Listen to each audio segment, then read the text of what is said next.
ঘুমের সেরা সময় হলো মধ্যরাত থেকে ভোর 4টে।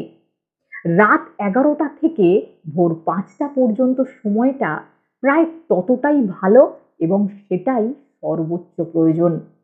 এই বইটিতে বলা হচ্ছে ঘুম একজনের আয়ের মতো। যদি পারিবারিক নিষ্কাশন বা অন্যান্য ভোগান্তি বিদ্যমান থাকে, অর্থাৎ পারিবারিক সমস্যা থাকে, তাহলে একটি বড় আয় ছোট দেখায় এবং একজন ব্যক্তি শীঘ্রই ঋণগ্রস্ত হয়। অন্যদিকে কম আয়ের মানুষ যদি বিচার বিবেচনা করে চলে, তাহলে পরিবারের জন্য সঞ্চয় তৈরি করবে।